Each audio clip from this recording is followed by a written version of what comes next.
ये 2016 का क्वेश्चन है।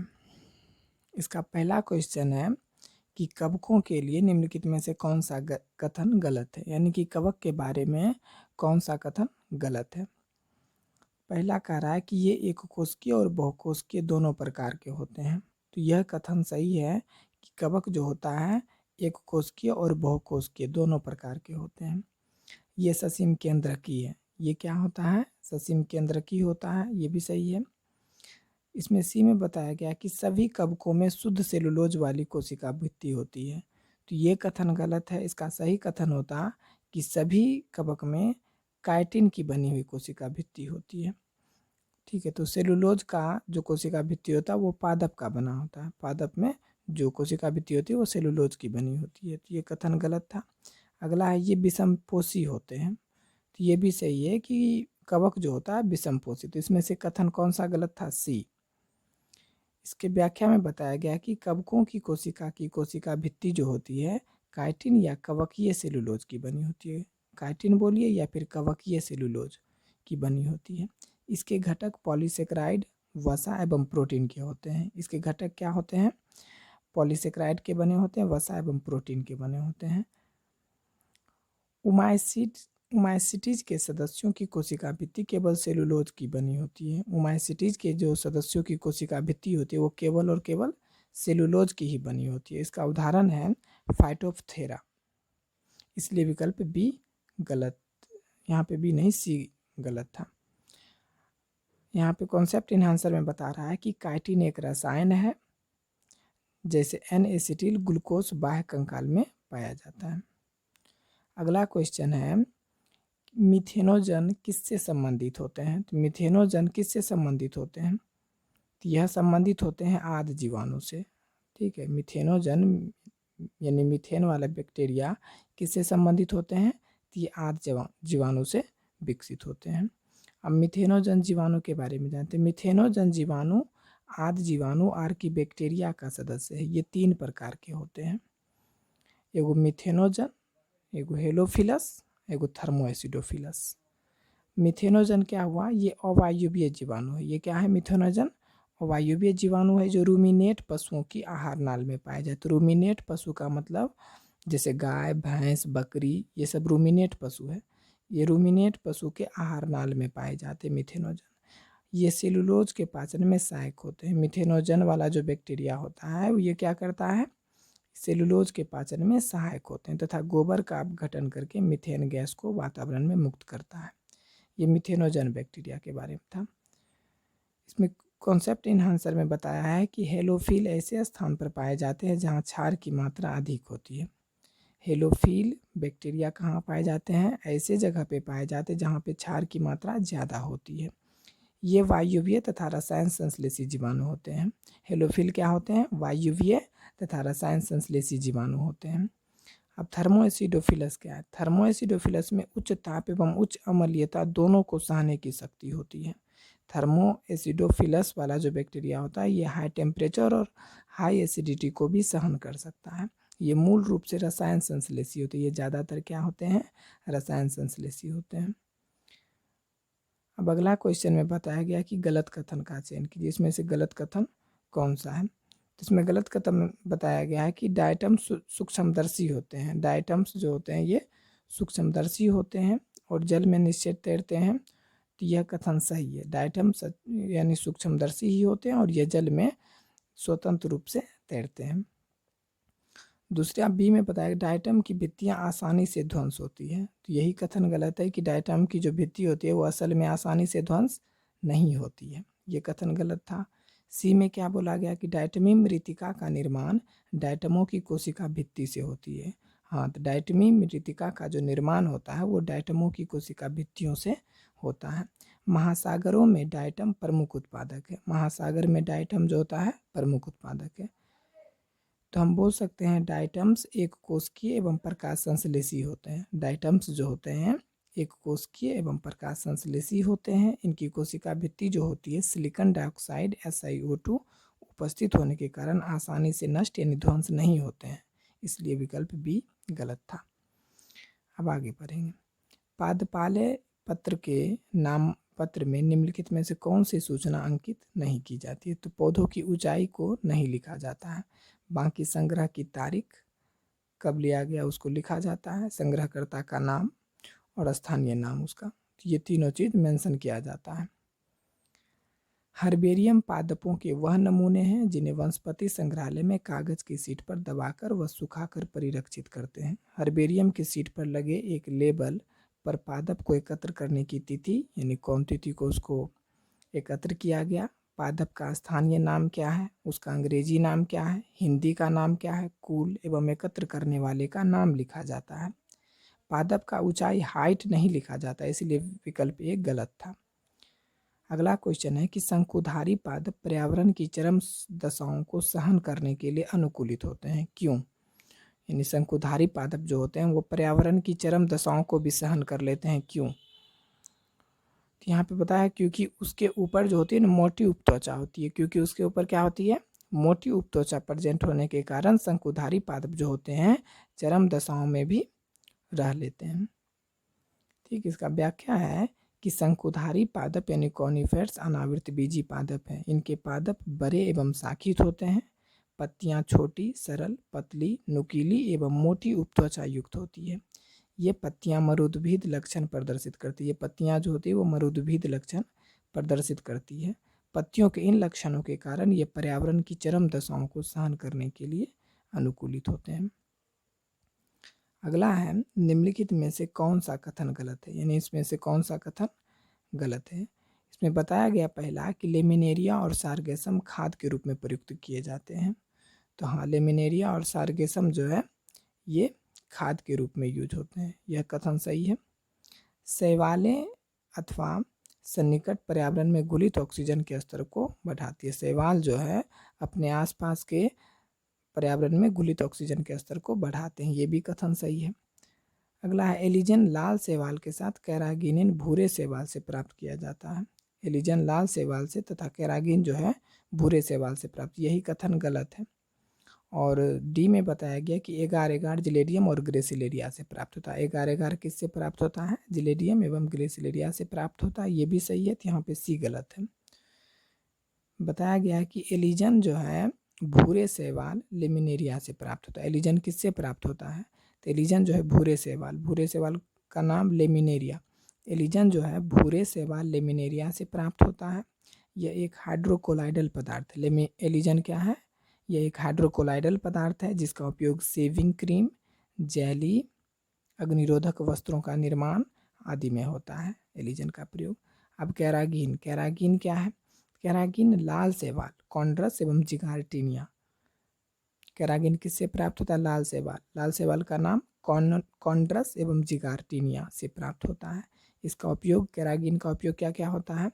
टूथपेस्ट, सौंदर्य प्रसाधन, पेंटिंग, प्रिंटिंग, चमड़ा उद्योग आदि में किया जाता है कैरागिन का उपयोग। अगला क्वेश्चन है बहुसंघी पद किससे संबंधित है? तो बहुसंघी पद जो है पुमंग से संबंधित है। बहुसंघी पद किससे संबंधित है? बहुसंघी किस में होता है? पुमंग में होता है बहुसंघी। तो यहाँ बताया गया कि बहुसंघी पद पुष्प के पुमंग से जुड़ा हुआ है। इस दशा में पुष्प के सभी पुतंतु फिलामेंट्स परस्पर अनेक बंडलों में जुड़े रहते हैं, परंतु परागकोश पोलन से स्वतंत्र होते हैं। उदाहरण सेमल। आगे बताया गया कि इंडिगोफोरा सेसबेनिया, इसका क्वेश्चन है अगला क्वेश्चन कि Indigofera Sesbania, Salvia, Allium, aloe, सरसों, मूंगफली, मूली, चना और सलजम में से कितने पौधों के पुष्पों में पुंकेसर की लंबाई अलग अलग होती है? तो व्याख्या में बताया गया कि साल्विया, सरसों, ब्रेसिका, मूली यानी रेफेनस, सलगम के सभी पुंकेसरों की लंबाई समान नहीं होती। सभी पुंकेसरों की लंबाई समान नहीं होती है, इसलिए विकल्प सी सही है। विकल्प सी सही है। अगला है अर्य समिति किसके पुष्प में पाई जाती है? तो अर्य समिति जो बताया गया है ये किस में पाई जाती है? ये ब्रेसिका में पाई जाती है। अर्य समिति किस में पाई जाती है? तो अर्य समिति ब्रेसिका में पाई जाती है। ब्रेसिका के पुष्प को किसी भी तल से काटने पर, कहीं से भी काटिए, वो दो समान भागों में काटा जा सकता है। तो यही अर्य समिति हुआ। इस प्रकार की समिति को नियमित या फिर उत्तेजीय समिति कहते हैं। ट्राइफोलियम, पाइसबम एवं केसिया फेबेसी कुल के पादप हैं। इनमें एक व्यास समिति पाया जाता है, यानी कि इसे एक ही जगह से बराबर भागों में काटा जा सकता है, उसे एक व्यास समिति कहेंगे। तो ऐसा किसका उदाहरण है? ट्राइफेलियम, पाइसम और केसिया जो है, ये तीनों के तीनों फेबेसी कुल के पादप हैं। इनमें एक ही व्यास समिति पाई जाती है। अगला क्वेश्चन है कि मुक्त अक्षीय बीजांडन्यास किसमें पाया जाता है? मुक्त अक्षीय बीजांडन्यास जो है वो डायंथस में पाया जाता है। मुक्त अक्षीय बीजांडन्यास किस में पाया जाता है? तो यह डायंथस में पाया जाता है। तो पादप डायंथस में मुक्त स्तंभीय बीजांडन्यास पाया जाता है। इसमें बीजांड केंद्रीय अक्ष के चारों ओर विकसित होते हैं। इसमें बीजांड जो होते हैं केंद्रीय अक्ष के चारों ओर विकसित होते तथा पटों का अभाव होता है। जैसे इसमें है ये अंडाशय भित्ति, बीच में बीजांड है और उसके बीच में केंद्र पे है केंद्रीय अक्ष और उसके बगल बगल है कोष्ठक। अगला क्वेश्चन है कि वलकुट क्षेत्र किन के बीच में पाया जाता है? तो वलकुट क्षेत्र किन के बीच में पाया जाता है? तो यह जो है बाह्य त्वचा और रंभ के बीच में पाया जाता है। वलकुट क्षेत्र किन के बीच में पाया जाता है? तो वलकुट क्षेत्र जो है बाह्य त्वचा और रंभ के बीच पाया जाता है। तो यहाँ बताया गया कि वलकुट उत्तक बाह्य त्वचा एवं रंभ के बीच में पाया जाता है। वलकुट उत्तक कहाँ पाया जाता है? बाह्य त्वचा एवं रंभ के बीच पाया जाता है। यह मृदुतक कोशिकाओं का बहुस्तरीय भाग होता है। यह जो होता है मृदुतक कोशिकाओं का बहुस्तरीय भाग होता है। इसकी कोशिकाओं में बड़े बड़े अंतरकोश के स्थान पाए जाते हैं। इसकी कोशिकाओं में बड़े बड़े अंतरकोश के स्थान पाए जाते हैं। अगला क्वेश्चन है कि गुब्बारे नुमा संरचनाएं जो टाइलोसिस कहलाती है वे क्या है? तो गुब्बारे नुमा संरचना जो टाइलोसिस कहलाती है वह क्या है? यहाँ पे बताएगा कि वाहिकाओं में जाइलम मृदुतक कोशिकाओं की प्रसार असल में होती है। टाइलोसिस जो है द्विबीजपत्री पादप के काष्ठीय भाग में पाए जाते हैं। टाइलोसिस कहाँ पाए जाते हैं? द्विबीजपत्री पादप के काष्ठीय भाग में पाए जाते हैं। दारू में उपस्थित मृदुतक दारू कोशिका की कोशिका भित्ति में वृद्धि होने के कारण ये वाहिकाओं में गोलाकार गुब्बारे नुमा संरचना बना लेती है, जिससे वाहिकाएं क्या होती है? अवरुद्ध हो जाती है। यही है। अगला है निम्नलिखित में से कौन सा एक गैर प्रोटीन वाला एंजाइम है? यानी इनमें से कौन है जो गैर प्रोटीन वाला एंजाइम है? तो राइबोजाइम जो है ये एक गैर प्रोटीन वाला एंजाइम है। राइबोजाइम जो है यह एक गैर प्रोटीन वाला एंजाइम है। तो राइबोजाइम के बारे में बताया गया कि राइबोजाइम आरएनए का एक प्रारूप है। राइबोजाइम जो है आरएनए का एक प्रारूप है जिसमें 23 एसआर आरएनए होता है। जिसमें कितने? 23 एसआर आरएनए होता है। यह प्रोटीन संश्लेषण के समय आरएनए की स्प्लाइसिंग की अभिक्रिया का उत्प्रेरण कैटालाइसिस करता है। यह एक अकेला ऐसा एंजाइम है जिसकी प्रकृति जो होती है प्रोटीन रहित यानी बिना प्रोटीन के या फिर गैर प्रोटीन होती है। और बाकी जितने भी एंजाइम होते हैं सबके सब प्रोटीन प्रकृति के होते हैं। एक अकेला राइबोजाइम जो ही है वो प्रोटीन रहित होता है, यानी कि बिना प्रोटीन के होते हैं। बाकी जितने भी एंजाइम होते हैं सबके सब क्या होते हैं? प्रोटीन प्रकृति के ही होते हैं। अगला है बेमेल चुनिए, इसमें से अलग कौन है? यानी बड़ी केंद्रीय रसधानी जंतु कोशिका में। तो हम लोग जानते हैं कि रसधानी जो है सिर्फ पादप कोशिका में ही पाया जाता है, तो यही गलत है। बाकी जो जो सही है उसे याद करेंगे। मिथेनोजन प्राक केंद्रकी होता है, यानी मिथेनोजन जो क्या होता है?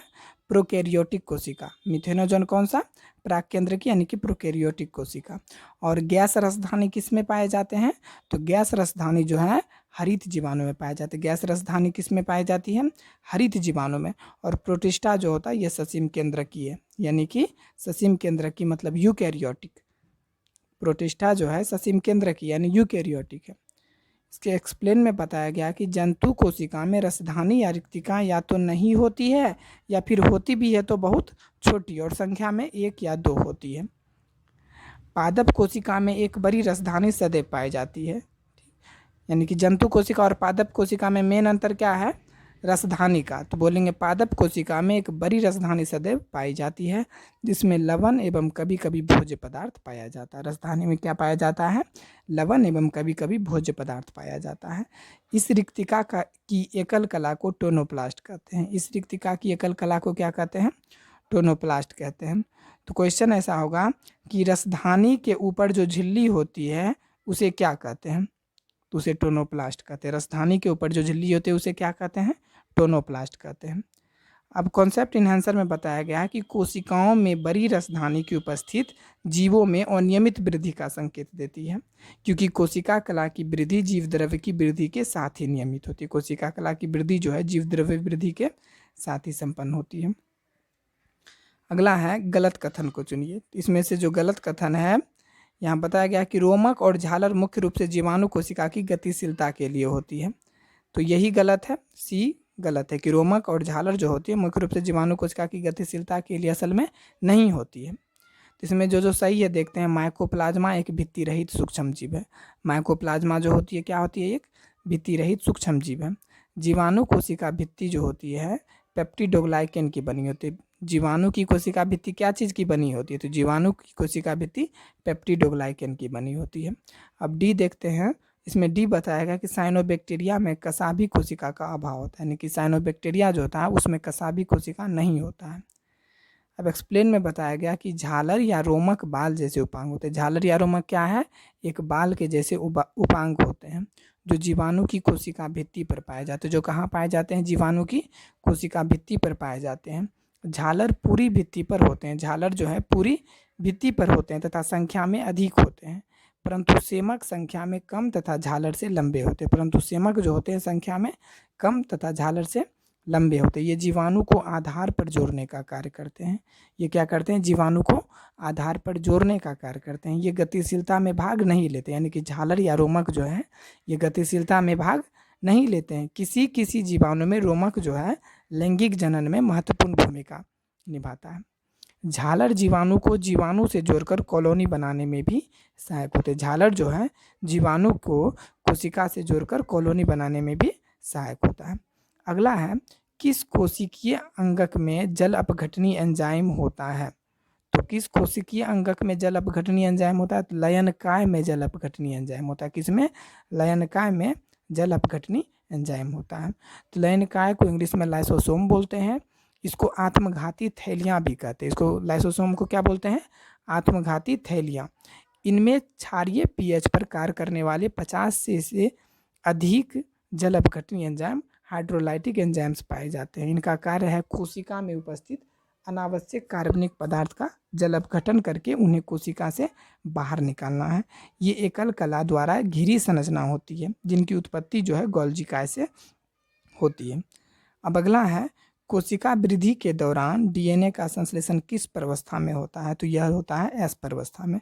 जब कोशिका वृद्धि होता है तो डीएनए का डुप्लीकेट कब बनता है? डीएनए का संश्लेषण किस प्रवस्था में होता है? तो वह होता है एस प्रवस्था में।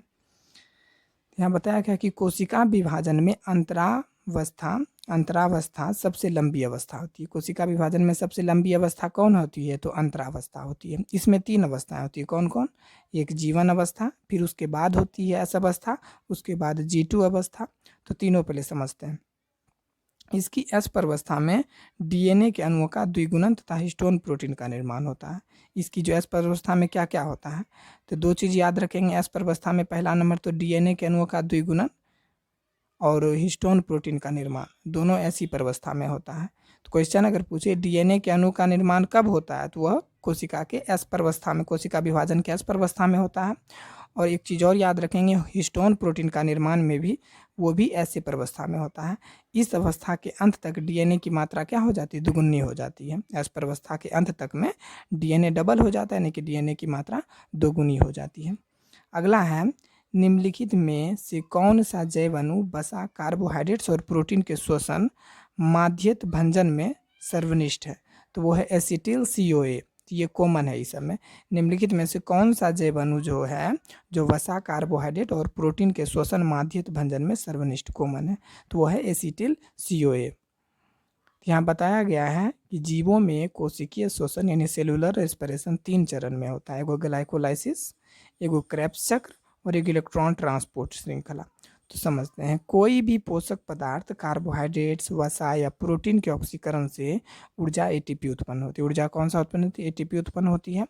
कार्बोहाइड्रेट्स के ऑक्सीकरण का प्रथम चरण जो है ग्लाइकोलाइसिस है। कार्बोहाइड्रेट्स के ऑक्सीकरण का प्रथम चरण क्या है? ग्लाइकोलाइसिस है, जिसके द्वारा एक ग्लूकोज अणु से 2 कार्बनिक अणु बनते हैं। जिसके द्वारा एक ग्लूकोज अणु से कितने कार्बनिक अणु बनते हैं? 2 कार्बनिक अणु बनते हैं। यह प्रक्रिया कोशिका द्रव में होती है। यह प्रक्रिया कहाँ पे होती है? कोशिका द्रव में होती है। इसके आगे के ऑक्सीकरण के लिए इस अणु का डिकार्बोक्सीकरण होता है, जिसमें एक CO2 निकल जाता है तथा एसिटिल CoA अणु बनता है। ये अब माइटोकॉन्ड्रिया में अग्रसर कोशिकीय श्वसन के लिए प्रस्थान कर जाता है। प्रोटीन एवं वसा भी विभिन्न अभिक्रिया द्वारा एसिटिल CoA बनाकर ही क्रेब्स चक्र में प्रवेश कर जाते हैं। इसलिए एसिटिल CoA जो है वह श्वसन माध्यम भेजने में सर्वनिष्ठ है। अगला क्वेश्चन है कि एक उपयुक्त विधि द्वारा पादप के तने को आर पार काटकर रस की कुछ बूंदें एकत्रित की गई। रस का रासायनिक परीक्षण किया गया। निम्नलिखित में से कौन सा परिणाम यह दर्शाएगा कि यह फ्लोएम रस है? तो इसका क्षारीय मान जो है दर्शाएगा कि यह फ्लोएम। कैसे? फ्लोएम उत्तक का कोशिकीय रस जो होता है वो क्षारीय प्रकृति अल्कलाइन होता है। फ्लोएम उत्तक का जो कोशिका रस होता है वह क्या होता है? क्षारीय प्रकृति यानी अल्कलाइन होता है। पोषवाहक उत्तक द्वारा खाद्य हस्तांतरण प्रक्रिया के समय ये कोशिका निरंतर प्रोटॉन H+ को साथ वाली कोशिकाओं में पंप करती रहती है, जिसके कारण इनका pH मान क्या हो जाता है? क्षारीय हो जाता है। आपको एक कृत्रिम, अगला क्वेश्चन है कि आपको एक कृत्रिम माध्यम में विभेदन की क्षमता वाला एक उत्तक दिया गया है। प्ररोहों और जड़ों दोनों को प्राप्त करने के लिए आप माध्यम में निम्नलिखित में से हार्मोन के किस युग्म को मिलाएंगे? तो ये ऑक्सिन और साइटोकाइनिन। कौन से? ऑक्सिन और साइटोकाइनिन। इसके बारे में बताया गया है कि पादप उत्तक को जब ऑक्सिन एवं साइटोकाइनिन युक्त कृत्रिम वृद्धि माध्यम में रखा जाता है तो उसमें जड़ एवं प्ररोह का विभेदन अपने आप होने लगता है। ऑक्सिन जड़ एवं साइटोकाइनिन प्ररोह बनाने में सहायक होता है। ऑक्सिन क्या? जड़ एवं साइटोकाइनिन प्ररोह बनाने में सहायक होता है। अगला है पादप वर्णक क्या है? तो पादप वर्णक क्या है? तो ये एक क्रोमोप्रोटीन है। पादप वर्णक क्या है? यह एक क्रोमोप्रोटीन है। पादप वर्णक के बारे में बताया गया है कि पादप वर्णक यानी फाइटोक्रोम एक क्रोमोप्रोटीन होती है। ये 2 प्रकार की होती है, एगो PR एगो PFR। तो प्रकाश किरणें रेड और इंफ्रारेड की उपस्थिति के अनुसार इनका आपस में रूपांतरण होता रहता है। ये पादप में दीप्तिकालिता का नियंत्रण करती है। क्या करती है? पादप में दीप्तिकालिता का नियंत्रण करती है। जब पादपों को लाल रंग की तरंगदैर्घ्य यानी 700 नैनोमीटर मिलती है तब उनमें क्या होगा? PFR प्रकार की क्रोमोप्रोटीन बनेगी। और जब परालाल रंग की तरंगदैर्घ्य मिलेगी तब क्या बनेगी? PR क्रोमोप्रोटीन संश्लेषित होगी। अगला क्वेश्चन है कि मूलाग्रों की वृद्धि के लिए निम्नलिखित में से कौन सा आवश्यक है? मूलाग्रों की वृद्धि के लिए निम्न में से कौन सा आवश्यक है? तो कैल्शियम आवश्यक है। मूलाग्रो यानी कि जड़ की वृद्धि के लिए कौन सा तत्व आवश्यक है? तो वो कैल्शियम आवश्यक है। कैल्शियम तत्व की आवश्यकता सबसे अधिक जड़ मूल शीर्ष की वृद्धि के स्थान पर होती है। कैल्शियम तत्व की आवश्यकता सबसे ज़्यादा कहाँ होती है? तो सबसे अधिक जड़ यानी मूल शीर्ष की वृद्धि के स्थान पर होती है। कोशिका भित्ति के निर्माण के समय यह मध्य पटलिका में उपस्थित कैल्शियम पेक्टेट के संश्लेषण के लिए आवश्यक होती है। तो एक चीज़ और सीखें कि कोशिका भित्ति का जब निर्माण होता है, निर्माण के समय यह मध्य पटलिका में उपस्थित कैल्शियम पेक्टेट के संश्लेषण के लिए भी जरूरी होता है। क्वेश्चन अगर पूछे कि कोशिका भित्ति के निर्माण के समय मध्य पटलिका में जो उपस्थित कैल्शियम पेक्टेट होता है वह किसके हेल्प से बनता है? किस तत्व के? तो वह कैल्शियम। ठीक। अगला क्वेश्चन है निम्नलिखित में से वह कौन सी प्रक्रिया है जो C3 और C4 पादप के बीच मेन अंतर करता है? यानी C3 और C4 पादप में, तो वह है प्रकाश श्वसन। प्रकाश श्वसन से ही C3 और C4 पादप में अंतर बताया जाता है। प्रकाश श्वसन फोटो रेस्पिरेशन प्रक्रिया ही C3 एवं C4 पादप में विभेदन करती है। यह वह प्रक्रिया है जिसके कारण C4 पादप में लगातार CO2 स्थिरीकरण की हानि होती है। C4 पादप में क्या होता है? लगातार CO2 स्थिरीकरण की हानि होती है। यह उच्च ताप एवं ज़्यादा वायुवीय ऑक्सीजन सांद्रता के कारण होती है। किसके कारण होती है? यह उच्च ताप एवं ज़्यादा वायुवीय ऑक्सीजन सांद्रता के कारण होता है। इस दशाओं में RUBP कार्बोक्सिलेज एंजाइम RUBP ऑक्सीजिनेज के रूप में कार्य करने लगता है। इस दशा में क्या होता है? RUBP कार्बोक्सिलेज एंजाइम जो है RUBP ऑक्सीनेज के रूप में कार्य करने लगता है, जिससे प्रकाश संश्लेषण की अप्रकाशीय अभिक्रिया पूर्ण नहीं हो पाती तथा प्रकाश संश्लेषण नहीं होता है। अगला है निम्नलिखित में से कौन सा कथन सही है? नहीं है। तो इसमें से कौन सा कथन है जो सही नहीं है? तो चारों कथन में यहाँ पे बताया गया है कि आलू, केला और अदरक में पादप रूपांतरित तने में उपस्थित पर्वों से उत्पन्न होती है। ठीक, ये गलत है कि आलू, केला और अदरक में पादप रूपांतरित तने में उपस्थित पर्वों से उत्पन्न होती है, तो ये गलत है। अब बाकी जो सही है वो देखते हैं कि रुके हुए जल में उगती हुई जल हाइसिंथ जल से ऑक्सीजन खींच लेती है, जिससे मछलियों की मृत्यु हो जाती है, इसीलिए इसे बंगाल का आतंक भी कहते हैं। ये में क्या बताया गया कि रुके हुए जल में उगती हुई जल हाइसिंथ जल से क्या करती है, पूरे ऑक्सीजन को खींच लेती है, जिससे मछलियों की मृत्यु या जलीय जीव की मृत्यु हो जाती है। अगला है अलैंगिक प्रजनन द्वारा उत्पन्न संतानों को क्लोन कहा जाता है। अलैंगिक प्रजनन द्वारा जो उत्पन्न संतति होता है वह आनुवांशिक रूप से अपने पेरेंट के ही समान होता है, इसीलिए उसे क्लोन कहा जाता है। और सी में बताया गया कि सूक्ष्मदर्शी चल अलैंगिक प्रजनन संरचना चल बीजाणु कहलाती है। क्या कहलाती है? चल बीजाणु कहलाती है। और डी गलत ही था। तो डी में बताया गया कि आलू, केला और अदरक तीनों भूमिगत तने के उदाहरण है। तीनों के तीनों क्या है? भूमिगत तना है। आलू भी तना है, केला भी तना है और अदरक तीनों भूमिगत तने के उदाहरण। इनमें नए अंकुरन सदैव पर्वसंधि से निकलते हैं। इसमें जो नए अंकुरन होते हैं सदैव कहाँ से निकलते हैं? पर्वसंधि से ही निकलते हैं। पर्व दो तने की पर्वसंधियों के बीच के स्थान को कहते हैं। ठीक, आगे बताया गया है निम्नलिखित में से कौन सा विभिन्नता लाने वाले नए आनुवांशिक संयोजन को उत्पन्न करता है? ये कौन है जो आनुवांशिक संयोजन को उत्पन्न विभिन्नता लाता है? तो लैंगिक जनन जो है ये आनुवांशिक विभिन्नता लाता है। अगला है सजीवों में विभिन्न मुख्यतः लैंगिक जनन के द्वारा आती है। सजीवों में विभिन्नता कैसे आती है? तो वो लैंगिक जनन के कारण। सजीवों में विभिन्नता कैसे आती है? वो लैंगिक जनन के कारण आती है। इनके निम्न कारण। तो इसके कारण है कि लैंगिक जनन में नर एवं मादा दोनों को युग्मक के मिलने से नया जीव बनता है, इसलिए दोनों के गुण नए जीव में समाहित होते हैं, तो इसीलिए विभिन्नता आती है। दूसरा बात बोला गया है कि युग्मक अर्थसूत्री विभाजन द्वारा बनते हैं। युग्मक किस विभाजन द्वारा बनते हैं? युग्मक जो होते हैं असल में अर्थसूत्री विभाजन द्वारा बनते हैं। युग्मक बनते समय इस विभाजन की पूर्वावस्था की पैकेटिन अवस्था में क्रॉसिंग ओवर में समजात गुणसूत्रों के बीच जीन विनिमय होने से गुणों में भिन्नता आती है। अगला क्वेश्चन बताया गया है कि सूची 1 को सूची 2 से मिलाइए। यहाँ बताया गया है आपस में जुड़े स्त्री केसर। इसका ऑप्शन है कि आपस में जुड़े स्त्री केसर। ये क्या चीज़ का उदाहरण है? ये युक्तांडपी। ये क्या चीज़ का? युक्तांडपी, यानी कि जिसके स्त्री केसर आपस में जुड़े होते हैं वो क्या है? युक्तांडपी। युग्मकों का बनना। युग्मकों का बनना क्या है? तो युग्मक जनन। युग्मकों का बनना हम लोग क्या बोलते हैं? युग्मकों का बनना युग्मक जनन। युग्मक किस प्रक्रिया द्वारा बनता है? युग्मक जनन द्वारा। अगला है उच्चतर एस्कोमाइसिटीज के कवक तंतु। उच्चतर एस्कोमाइसिटीज के कवक तंतु द्विकेंद्रकीय होते हैं। उच्चतर एस्कोमाइसिटीज के जो कवक तंतु होते हैं वो क्या होते हैं? द्विकेंद्रकीय होते हैं। और एक लिंगी मादा पुष्प। एक लिंगी मादा पुष्प क्या हो गया? स्त्री केसरी। ठीक, इसमें आगे बताया गया है कि आपस में जुड़े अंडप युक्तांडपी होते हैं। आपस में जुड़े अंडप को क्या बोलते हैं? युक्तांडपी। आपस में जुड़े अंडप युक्तांडपी। युग्मक का बनना क्या कहलाता है? युग्मक जनन कहलाता है। युग्मक का बनना क्या कहलाता है? युग्मक जनन कहलाता है। उच्चतर एस्कोमाइसिटीज के कवक तंतु जो होते हैं वो क्या होते हैं? द्विकेंद्रीय होते हैं। और एक लिंगी मादा पुष्प जो होता है स्त्री केसरी। इसमें कॉन्सेप्ट इनहेंसर में बताया गया है कि जीव विज्ञान में सिन शब्द का अर्थ जुड़ना, फ्यूजन होता है। यह लैटिन भाषा का शब्द है। अगला बताया गया कि अधिकांश आवृत्तिबीजी पादपों में क्या होता है? तो अधिकांश आवृत्तिबीजी पादपों में अर्थसूत्री विभाजन गुरु बीजाणु मातृ कोशिका में होता है। अधिकांश आवृत्तिबीजी पादप में क्या होता है? अर्थसूत्री विभाजन जो होता है गुरु बीजाणु मातृ कोशिका में होता है। अर्थसूत्री विभाजन कहाँ होता है? गुरु बीजाणु मातृ कोशिका में। तो यहाँ बताया गया कि आवृत्तिबीजी पादप में गुरु बीजाणु मातृ कोशिका में अर्थसूत्री विभाजन से 4 अगुणित कोशिकाएं बनते हैं। आवृत्तिबीजी पादप में गुरु बीजाणु मातृ कोशिका में अर्थसूत्री विभाजन से कितने? पहले 4 अगुणित कोशिकाएं बनते हैं। इसमें से 3 जो होता है वो विलुप्त हो जाती है। 4 बनता है लेकिन 3 क्या हो जाती है? विलुप्त हो जाती है, तथा एक कोशिका समसूत्री विभाजन करके भ्रूण कोश की संरचना बनाती है। और जो एक बचता है वो भ्रूण कोश की संरचना बनाती है, जिसमें निम्न संरचना पाई जाती है। वो एक में क्या क्या पाया जाता है? एक अंड कोशिका के साथ सहायक कोशिका जो कि अंडोपकरण समुच्चय बनाती है।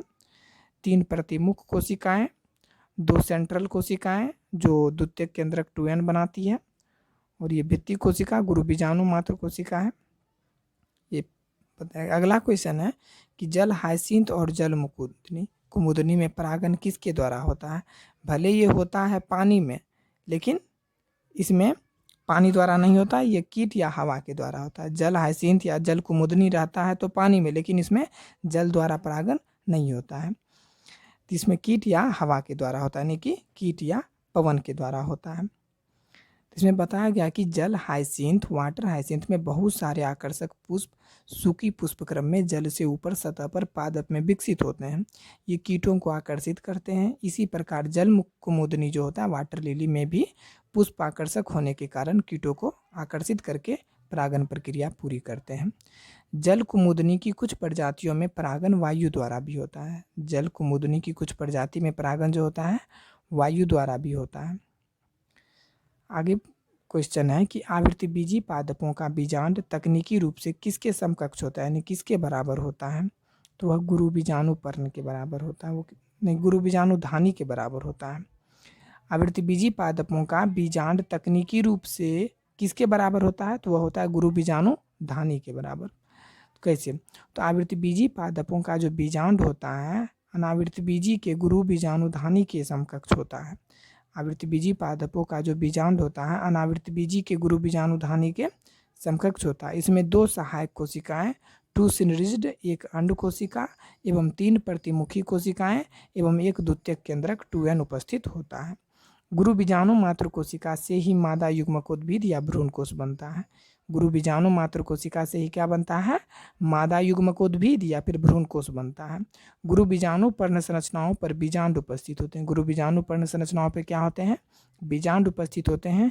यह अनावृत्तिबीजी पादप में पाए जाते हैं। कहाँ पाए जाते हैं? यह अनावृत्तिबीजी पाइप में पाए जाते हैं। अगला है, टेलर ने किस जीव पर गुणसूत्र प्रतिकृतियन की अर्धसंरक्षी विधि को प्रमाणित करने के लिए प्रयोग किया था? तो विसिया फैबा पर किया था। किस पे किया था? विसिया फैबा पे किया था। क्वेश्चन है, टेलर ने किस जीव पर गुणसूत्र प्रतिकृतियन की अर्धसंरक्षी विधि को प्रमाणित करने के लिए किस पे काम किया था? विसिया फैबा पे काम किया था।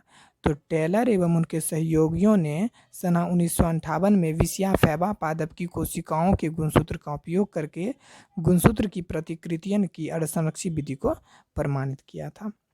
उस क्रियाविधि को किसके कारण एक जीन का संलग्नता समूह से दूसरे संलग्नता समूह को चला जाता है और क्या कहा जाता है? तो यहाँ पे बोला गया है कि उसे स्थानांतरण, यानी कि उस क्रियाविधि को किसके कारण एक जीन का सहलग्नता समूह से दूसरे सहलग्नता समूह को चला जाता है, उसे क्या कहते हैं? स्थानांतरण कहते हैं। तो स्थानांतरण वह प्रक्रिया है जिसके द्वारा एक जीन एक सहलग्नता समूह यानी 1 लिंकेज ग्रुप से दूसरे सहलग्नता समूह में चली जाती है। इस प्रक्रिया में गुणसूत्र का एक खंड इसके समजात गुणसूत्र से जुड़ जाते हैं।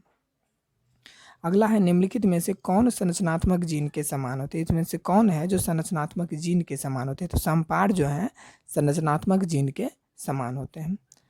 बताया गया कि संपार यानी सिस्ट्रॉन डीएनए का वह भाग होता है जो प्रोटीन की एक पॉलीपेप्टाइड बनाने को कोड करता है। संपार जो होता है डीएनए का वह भाग है जो प्रोटीन की एक पॉलीपेप्टाइड बनाने को कोड करता है। इसे संरचनात्मक जीन, स्ट्रक्चरल जीन भी कहते हैं। इसे क्या कहते हैं? संपार को क्या कहते हैं?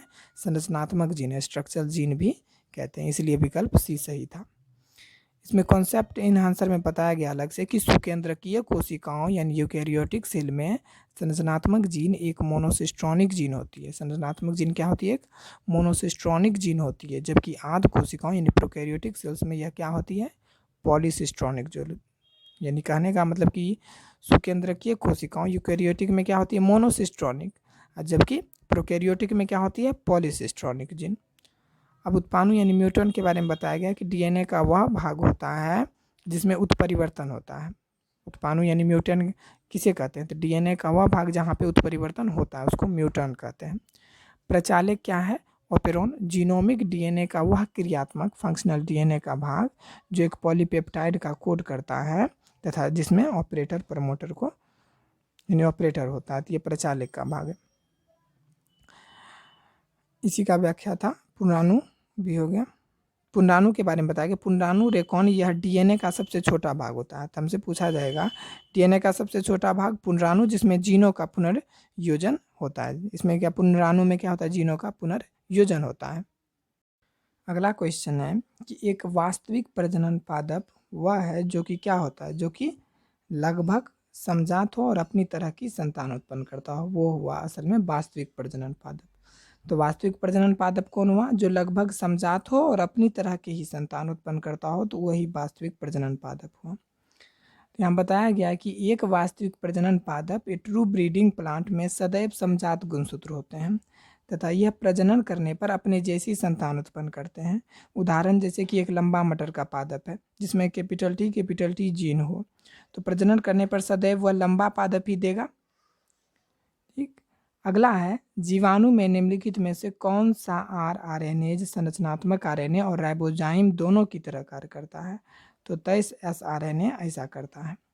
जीवाणु में निम्नलिखित में से कौन सा आरएनएज संरचनात्मक आरएनए और राइबोजाइम दोनों के तरह कार्य करता है, तो वो 23 एसआरएनए जो है ये दोनों के तरह कार्य करता है। जीवाणु कोशिका में राइबोजाइम उपस्थित होता है। जीवाणु कोशिका में क्या उपस्थित होता है, राइबोजाइम उपस्थित होता है जो उत्प्रेरण का कार्य करता है। इसमें 23 एसआरआरएनए पाया जाता है। क्या इसमें 23 एसआरआरएनए पाया जाता है। यही केवल एक ऐसा एंजाइम है जो प्रोटीन में नहीं है। 23 एसआरआरएनए जो प्रोटीन में नहीं है। नोट, सभी एंजाइम जितने भी हैं वो प्रोटीन प्रकृति के होते हैं। अगला बताएगा कि विलोडित टैंक जैव रिएक्टर किस लिए अभिकल्पित किए गए हैं, तो ये सारी प्रक्रिया के दौरान ऑक्सीजन की पर्याप्तता बनाए रखने के लिए यूज होता है। यानी विलोडित टैंक जो होता है वो जैव रिएक्टर में क्यों यूज होता है, क्योंकि इसका काम है सारी प्रक्रिया के दौरान ऑक्सीजन की पर्याप्तता को बनाए रखना।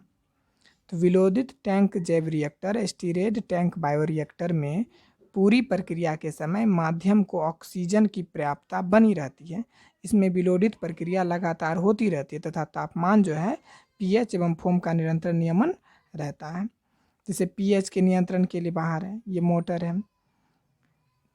अंदर में ब्लैड इम्पैलर है और कल्चर माध्यम, तो ये यही है विलोदित बायोरिएक्टर टैंक। अगला क्वेश्चन है कि एक ही प्रतिबंधन एंडोन्यूक्लियस से काटे गए एक विजातीय डीएनए और प्लाज्मिड को पुनर्योजित योगज प्लाज्मिड बनाने के लिए किसका उपयोग करके इन्हें जोड़ा जा सकता है, तो लाइगेज का उपयोग करके इन्हें जोड़ा जा सकता है।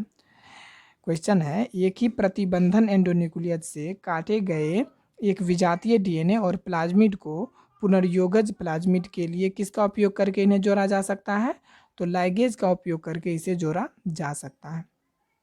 डीएनए लाइगेज यानी जेनेटिक गन, डीएनए लाइगेज यानी जेनेटिक गन पुनर्योजन डीएनए तकनीक में उपयोगी होता है। यह वह एंजाइम है जो डीएनए के दो द्विवलित खंड यानी 2 सेगमेंट्स ऑफ डीएस डीएनए को फास्फोडाइस्टर बंध द्वारा जोड़ देता है। इस प्रकार एक पुनर्योजित डीएनए रिकॉम्बिनेट डीएनए बन जाता है। अगला है, निम्नलिखित में से कौन सा अनुप्रवाह प्रक्रमण का एक अवयव नहीं है, तो अभिव्यक्ति जो है अनुप्रवाह प्रक्रमण का भाग नहीं है। बाकी पृथक्करण, शुद्धिकरण, परिरक्षण ये सब अनुप्रवाह प्रक्रमण का भाग है। अनुप्रवाह डाउनस्ट्रीम प्रक्रिया वह प्रक्रिया है जिसमें बायोरिएक्टर में उत्पाद संश्लेषण का शुद्धिकरण एवं पृथक्करण किया जाता है। जैसे संश्लेषण अवस्था पूर्ण होने के उपरांत उत्पाद को प्रक्रिया द्वारा श्रेणी में लगा दिया जाता है। अंत में तैयार उत्पाद को बाजार के लिए भेज दिया जाता है। तो यह जो है पृथक्करण एवं शुद्धिकरण दोनों एक साथ होने वाली अनुप्रवाह प्रक्रिया, यह जो है पृथक्करण एवं शुद्धिकरण जो है दोनों एक साथ होने वाली अनुप्रवाह प्रक्रिया है। इस उत्पाद को उपयुक्त परिरक्षित प्रिजर्वेटर के साथ सुरक्षित रखा जाता है। अतः विकल्प ए गलत है और बाकी सब सही था। अब अगला है, निम्नलिखित में से कौन सा प्रतिबंधन एंजाइम कुठित सिरे उत्पन्न करता है, कौन सा प्रतिबंधन एंजाइम है जो कुठित सिरे उत्पन्न करता है, तो इको आरबी जो है ये कुठित सिरे उत्पन्न करता है। इको आरबी जो है ये कुठित सिरे उत्पन्न करता है। तो इको आरबी प्रतिबंधित एंडोन्यूक्लियस टाइप 2 को इकोलाई के प्रभेद स्ट्रेन से विलगित किया जाता है। इको आरबी को किससे विलगित किया जाता है, इको आरबी को प्रतिबंधित एंडोन्यूक्लियस टाइप 2 को इकोलाई के प्रभेद स्ट्रेन से विलगित किया जाता है। यह कुंद ब्लंट छोर पर बनता है। यह कहाँ बनता है, यह कुंद यानी ब्लंट छोर पे बनता है। यह एंजाइम 6 क्षार डीएनए क्रम के विलोम पद पर पाया जाता है। यह कहाँ पाया जाता है, यह एंजाइम 6 क्षार डीएनए क्रम के विलोम पद पर पाया जाता है जो लंबवत रेखा पर काटता है। वर्ष 1990 में एडिनोसिन डीएमिनेज एडीए की कमी से पीड़ित 4 वर्ष की बालिका को निम्नलिखित में से कौन सी चिकित्सा दी गई थी? तो उसे जीन चिकित्सा दी गई थी। वर्ष 1990 में एडिनोसिन डीएमिनेज यानी एडीए की कमी से पीड़ित 4 वर्ष की बालिका को निम्नलिखित में से कौन सी चिकित्सा दी गई थी? तो जीन चिकित्सा दी गई थी। तो सर्वप्रथम चिकित्सीय जीन चिकित्सा सन 1990 में एक 4 वर्ष की लड़की को दी गई जिसमें एडिनोसिन डीएमिनेज की कमी थी। एडीए की कमी यह एक रोग है। एडीए की कमी क्या है? यह एक रोग है जो एडिनोसिन डीएमिनेज के लिए जीन में हुए विलोपन के कारण होता है। जीन थेरेपी एक आनुवांशिक अभियंत्रण की तकनीक है। जीन थेरेपी क्या है? यह एक आनुवांशिक अभियंत्रण की तकनीक है जो बेकार जीन के बच्चे या भ्रूणों में पहचान करने के बाद खराब जीन को हटाकर पूर्णतः स्वस्थ जीन को अंतःक्षेपित किया जाता है। अगला है नॉर्मन मेयर्स द्वारा अब तक विश्व में कितने जैव विविधता वाले हॉटस्पॉट पहचाने गए हैं? तो 34। नॉर्मन मेयर्स द्वारा अब तक विश्व में कितने जैव विविधता वाले हॉटस्पॉट पहचाने गए हैं? तो 34 हॉटस्पॉट पहचाने गए हैं। तो पूरे विश्व में जैव विविधता के 34 तप्त स्थल हॉटस्पॉट माने गए हैं। पूरे विश्व में कितने जैव विविधता के अभी तक में 34 तप्त स्थल यानी हॉटस्पॉट माने गए हैं। ये वे क्षेत्र हैं जिनमें प्राकृतिक जैव विविधता सबसे अधिक पाई जाती है। इनका विचार सर्वप्रथम नॉर्मन मेयर्स ने सन 1988 में दिया था। भारत में 2 तप्त स्थल, अगर भारत की बात करें तो भारत में 2 तप्त स्थल है। कौन कौन? एक पश्चिमी घाट एवं पूर्वी हिमालय में स्थित है। तो गहरे समुद्र के उष्ण जलीय वेंट पारितंत्र में प्राथमिक उत्पादक कौन होता है?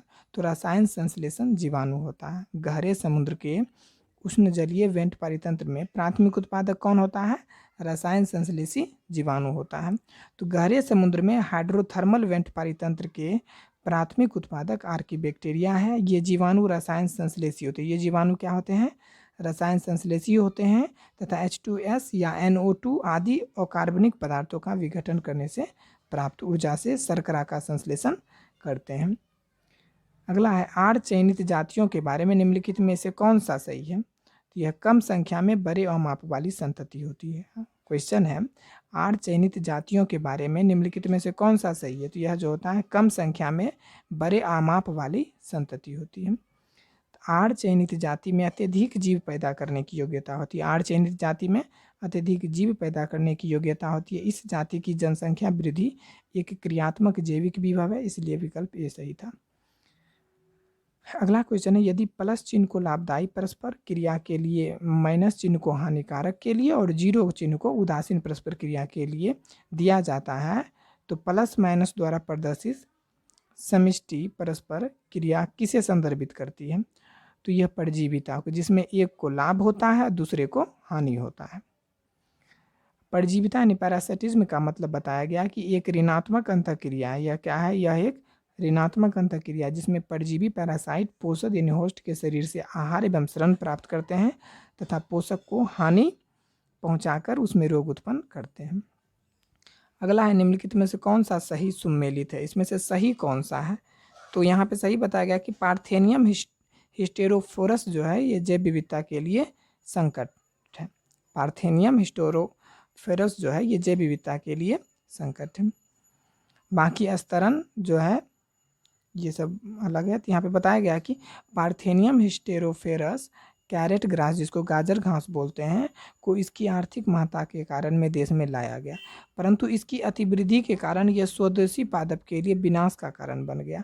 यानी जो यहाँ का था भारत का पेड़ पौधा, उसके यानी उसको विलुप्त होने का कगार यही ला दिया था, परंतु इसकी अतिवृद्धि के कारण ये क्या हुआ? जो स्वदेशी पादप है उसके विनाश का कारण बन गया।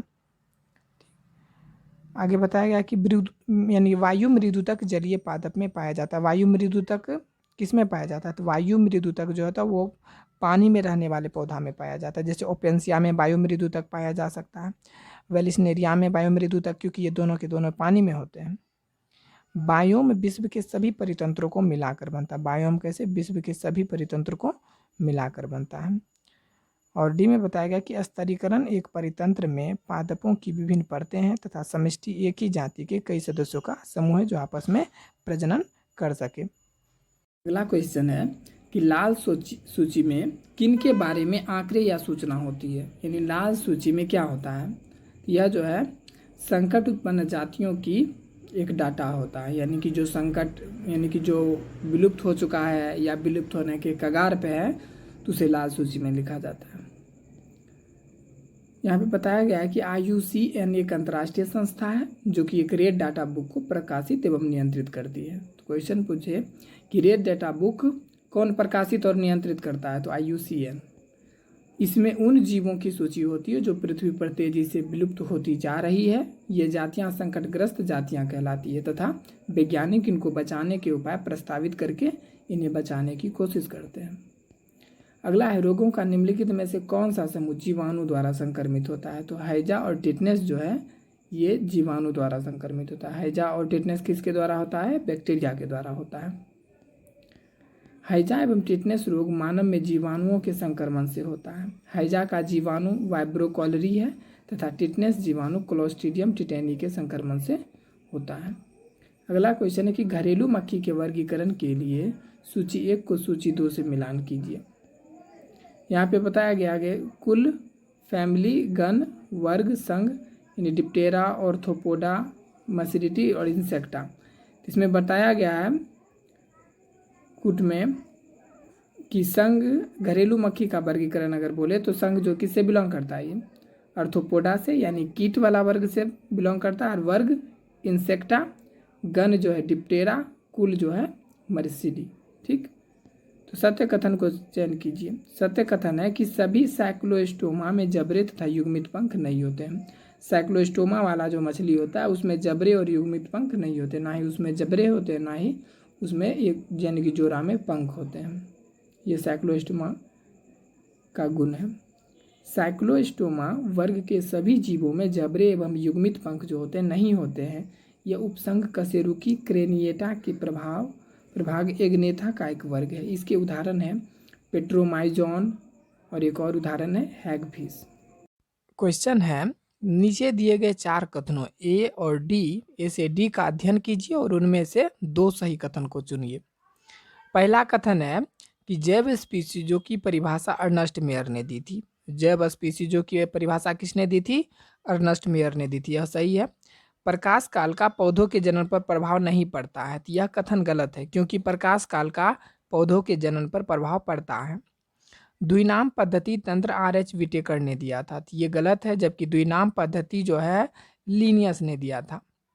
चौथा है, एक कोशिकीय जीवों में जनन और वृद्धि समानार्थक होते हैं, तो ये सही है कि एक कोशिकीय जीवों में जनन और वृद्धि जो होते हैं वो समानार्थक होते हैं। तो यहाँ बताया गया है कि डायरेक्ट 2 पे आते हैं, प्रकाश काल फोटो पीरियड पादप के प्रजनन पे प्रभाव डालते हैं, और द्विनाम पद्धति तंत्र कैरोलस लीनियस ने दिया था। अगला क्वेश्चन है कि नर तिलचट्टे में शुक्राणु जनन तंत्र के किस भाग में भंडारित रहते हैं, तो शुक्राशय में भंडारित रहते हैं। किस भाग में भंडारित रहते हैं, शुक्राशय में। इसका एक्सप्लेन है कि नर तिलचट्टे में शुक्राणु जो है जनन तंत्र के शुक्राशय में भंडारित होते हैं। कॉकरोच में शुक्रवाहिकाएं उदर पृष्ठ पर स्खलन नलिका के अग्र सिरे पर उपस्थित होती है, इसलिए विकल्प बी सही था। नर कॉकरोच में शुक्रवाहिका में तथा मादा कॉकरोच में शुक्राणुधानों में शुक्राणु भंडारित होते हैं। चिकनी पेशी होते हैं, तो चिकनी पेशी कौन होते हैं, अनैच्छिक होते हैं, तर्करूप होते हैं और रेखित होते हैं। चिकनी पेशी क्या होते हैं, और अनैच्छिक। अनैच्छिक मतलब कि इस पे हमारा कंट्रोल नहीं होता है, तो ये अनैच्छिक हुआ। और चिकनी पेशी तर्करूप होते हैं और ये अरेखित होते हैं। चिकनी पेशी क्या होते हैं, अरेखित होते हैं। तो यहाँ बताया गया कि चिकनी पेशी जो है अनैच्छिक, तर्करूप एवं अरेखित होते हैं। ये पेशियाँ उदर के विसरल अंगों में पाई जाती है। ये पेशियाँ कहाँ पाई जाती है, उदर के विसरल अंगों में पाई जाती है। ये पेशियाँ हमारी इच्छा के नियंत्रण में नहीं होती तथा इन पर हार्मोन एवं स्वायत्त तंत्रिका तंत्र का नियंत्रण होता है। अगला क्वेश्चन है, ऑक्सीडेटिव फॉस्फोरिलेशन होता है, तो ऑक्सीडेटिव फॉस्फोरिलेशन होता है क्रियाधार के ऑक्सीकरण के दौरान इलेक्ट्रॉन के अलग किए जाने से उत्पन्न ऊर्जा द्वारा ATP का निर्माण के समय। ऑक्सीडेटिव फॉस्फोरिलेशन कब होता है, क्रियाधार के ऑक्सीकरण के दौरान इलेक्ट्रॉन के अलग किए जाने से उत्पन्न ऊर्जा द्वारा ATP का निर्माण। यहाँ बताया गया है कि ऑक्सीडेटिव फॉस्फोरिलेशन कोशिकीय शोषण की इलेक्ट्रॉन ट्रांसपोर्ट चेन इस प्रक्रिया में एटीपी अणुओं का निर्माण उस ऊर्जा से होता है जिसमें क्रियाधार के ऑक्सीकरण से ऊर्जा युक्त इलेक्ट्रॉन निकलते हैं। इस ऊर्जा का उपयोग एडीपी से एक और कार्बनिक फॉस्फेट यानी PO4 जुड़ने से होता है तथा एटीपी अणु बनता है। यह प्रक्रिया कोशिकीय शोषण में सहायक होता है। यह प्रक्रिया जो है कोशिकीय शोषण में सहायक होता है। अगला क्वेश्चन है कि अधिकांश प्रोटीनों के त्रिविमीय वलन को स्थिर रखने में निम्नलिखित में से किसकी बहुत कम संभावना है? तो एस्टर आबंध की बहुत कम संभावना, यानी अधिकांश प्रोटीनों के त्रिविमीय वलन को स्थिर रखने में निम्नलिखित में से किसकी बहुत कम संभावना है? तो एस्टर आबंध की बहुत कम संभावना है। तो एस्टर आबंध एस्टर बॉन्ड्स प्रायः प्रोटीनों के त्रिविमीय वलन को स्थिर रखने में कभी भी भाग नहीं लेते हैं। एस्टर आबंध जो होते हैं प्रोटीन के जो त्रिविमीय वलन होते हैं उसको स्थिर रखने में कभी भी भाग नहीं लेते हैं। प्रोटीनों का त्रिविमीय वलन अधिकतर हाइड्रोजन बंध, आयनिक बंध, स्थिर वैद्युत पारस्परिक अभिक्रिया एवं जलभीरू बंध द्वारा स्थिर होता है। एस्टर बंध जो होता है न्यूक्लियोटाइड में शर्करा यानी राइबोज एवं फॉस्फेट PO4 समूह के बीच बनता है। एस्टर बंध जो है न्यूक्लियोटाइड में शर्करा यानी राइबोज और फॉस्फेट समूह के बीच बनता है। तो क्वेश्चन पूछेगा न्यूक्लियोटाइड में शर्करा यानी राइबोज और फॉस्फेट के बीच में कौन सा बॉन्ड बनता है? तो एस्टर बॉन्ड बनता है। यहाँ पे बताया कि निम्नलिखित में से कौन सा दिए गए ग्राफ का सही वर्णन करता है? ये क्रियाधार एक लाइन है और ये उत्पाद का एक है और विभव ऊर्जा और अभिक्रिया के बीच ग्राफ है। इसमें बताया गया है कि ऊर्जा ए के साथ एंजाइम की उपस्थिति में और बी एंजाइम की अनुपस्थिति में बाउष्मीय अभिक्रिया हो रहा है। ऊर्जा ए जो है वो एंजाइम के प्रेजेंट में हो रहा है जबकि ऊर्जा बी जो है एंजाइम के एब्सेंट में हो रहा है। यानी ऊर्जा ए जो है यह एंजाइम के प्रेजेंट में हो रहा है जबकि बी जो है एंजाइम के एब्सेंट में हो रहा है। यहाँ बताया गया कि प्रश्न में दिए गए ग्राफ में एक बाह्य ऊष्मीय अभिक्रिया में एंजाइम की क्रियाविधि दर्शाई गई है। इसमें एक जो है ग्राफ में एंजाइम अभिक्रिया की सक्रियण ऊर्जा एक्टिवेशन एनर्जी को कम करता है। ए में ग्राफ कम ही है तो ये कम करता है जबकि बी ग्राफ में एंजाइम अनुपस्थित होने के कारण सक्रियण ऊर्जा क्या होता है? ज़्यादा होता है। अगला क्वेश्चन है जब कोशिका में DNA प्रतिकृतियन द्विशाख रुक जाता है तब किस जांच बिंदु को प्रभावी रूप से सक्रियत करना चाहिए? तो G1 और S। क्वेश्चन है जब कोशिका में DNA प्रतिकृतियन द्विशाख रुक जाता है तब किस जांच बिंदु को प्रभावी रूप से सक्रियत करना चाहिए? तो G1 और S। व्याख्या में बताया गया है कि जब कोशिका में DNA प्रतिकृतियन द्विशाख रुक जाता है तब G1S जांच बिंदु को प्रभावी रूप से सक्रियत करना चाहिए। G1S जांच बिंदु खराब DNA की जांच करता है। G1S क्या करता है? जांच बिंदु है जो कि खराब DNA की जांच करता है। कोशिका का आकार S प्रवस्था में बड़ा होता है। कोशिका का आकार किस प्रवस्था में बड़ा होता है? S प्रवस्था में बड़ा होता है। जैसे DNA प्रतिकृतियन प्रवस्था में इस जांच बिंदु को रुके DNA प्रतिकृतियन द्विशाख सक्रिय करना चाहिए। अगला क्वेश्चन है कि सूची 1 में दी गई अणुसूत्री विभाजन की विभिन्न अवस्थाओं का सूची 2 में दिए गए उनके विशिष्ट लक्षणों के साथ मिलान कीजिए तथा नीचे दिए गए कोड का प्रयोग कर सही विकल्प को चुनिए। पेकेटिन में कौन सी अवस्था होती है? पेकेटिन में जीन विनिमय होता है। पेकेटिन में क्या होता है? पेकेटिन में जीन विनिमय होता है। पेकेटिन में क्या होता है? जीन विनिमय होता है। और मेटाफेज में क्या होता है? मेटाफेज में गुणसूत्र मध्यवर्ती पट्टी पर व्यवस्थित होते हैं। मेटाफेज में क्या होता है? मध्यावस्था वन में गुणसूत्र जो है मध्यवर्ती पट्टी पर व्यवस्थित हो जाते हैं। डाइकाइनेसिस में क्या होता है? तो डाइकाइनेसिस में काइजमेटा का समापन होता है। डाइकाइनेसिस में काइजमेटा का समापन होता है। और जाइगोटिन में क्या होता है? समजात गुणसूत्रों का युग्मन होता है। जाइगोटिन में समजात गुणसूत्रों का युग्मन होता है। फिर से पेकेटिन में क्या होता है? तो पेकेटिन में जो है जीन विनिमय होता है। पेकेटिन में क्या होता है? जीन विनिमय होता है। मेटाफेज में क्या होता है? तो मेटाफेज में होता है गुणसूत्र जो होता है वो बीच में पट्टी में व्यवस्थित हो जाता है, यानी गुणसूत्र मध्यवर्ती पट्टी पर मध्यावस्था में व्यवस्थित हो जाते हैं। डाइकाइनेसिस में क्या होता है? डाइकाइनेसिस अंतिम में होता है और इसमें काइजमेटा का समापन होता है। डाइकाइनेसिस में क्या होता है? काइजमेटा का समापन। और जाइगोटिन में क्या होता है? समजात गुणसूत्रों का युग्मन। जाइगोटिन में क्या होता है? समजात गुणसूत्रों का युग्मन जाइगोटिन अवस्था में ही होता है। सही सुमेलन इस प्रकार है। पेकेटिन जीनी विनिमय होता है। पेकेटिन में क्या होता है? जीन विनिमय होता है। पैकेटिन अवस्था में क्या होता है, जीन का विनिमय होता है। और मेटाफेज मध्यावस्था में गुणसूत्र मध्यवर्ती पट्टी पर व्यवस्थित हो जाते हैं। गुणसूत्र जो है मध्यवर्ती पट्टी पर व्यवस्थित हो जाते हैं।